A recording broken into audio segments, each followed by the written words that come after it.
سرطان ساركوما الخبيث، وهذا المرض من أندر أنواع السرطانات.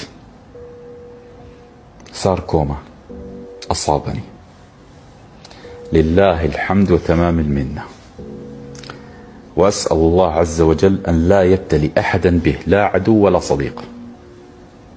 والذي أعلمه يقينا أني سأدخل في هذه المعركة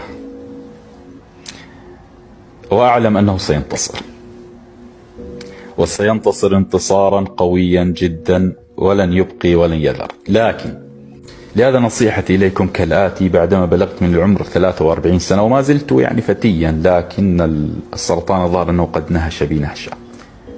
أولا عليك بأسرتك، دور معها، التصق بأبنائك، لا تغرنكم الدنيا. الدنيا تعطي تعطي تعطي تعطي ثم تصفع. مهما بلغت من مال وعقار وجاه ومنصب، مآلك تحت التراب، ولا تعلم متى يطرق ملك الموت بابك. هذه النصيحة الأولى. الثانية: عليك بأمك وأبيك ما استطعت، برهما ما استطعت، أحسن إليهما ما استطعت، على الأقل تجد من يدعو لك، وأصدق دعاء ودعاء الأم لك. الثالثة: أحسن للناس، أحسن للناس ما استطعت، كلاما وفعلا، واستقبل الناس دائما بوجه بشوش، وإياك أن تقنط من رحمة الله. استقبل كل ما يصيبك في الدنيا برضا، استقبل كل ما يصيبك في الدنيا برضا، فإن الله يحب كما تشكره على النعمة أن ترضى بالابتلاء. يحب الله كما ترضى بالنعمة أن ترضى بالابتلاء. والأهم من ذلك كله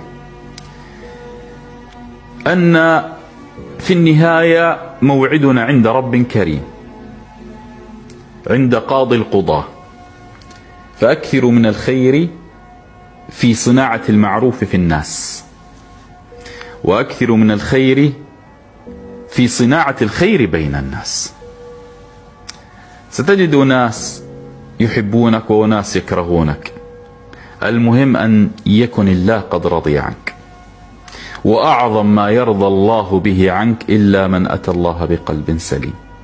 أعظم أنواع الرضا إلا من أتى الله بقلب سليم. أشكر من وقف ودعم وساند، أشكر من دعا،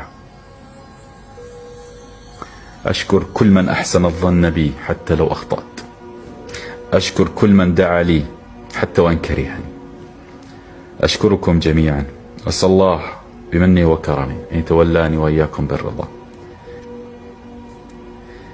أعلم أن الناس يزعجها كلمة سرطان ويرعبها، لكن على قدر العوض أو على قدر إيمانك في العوض يهون عليك المصاب.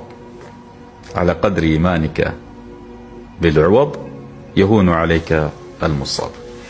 لهذا انضممت لجروب محاربي السرطان، أسأل الله أنهم يقبلوني، وسنخوض معهم معركة صراع الشفاء والتعافي، إما أن أنتصر وإما أن ينتصر المرض. لا أخفيكم أنه بدأ يرفع ألويته على جسدي، لكن في المقابل سنحسن الظن. إن انتصرنا فبها ونعمت، وإن لم ننتصر فسيأتي يوم وأحد ما سينتصر.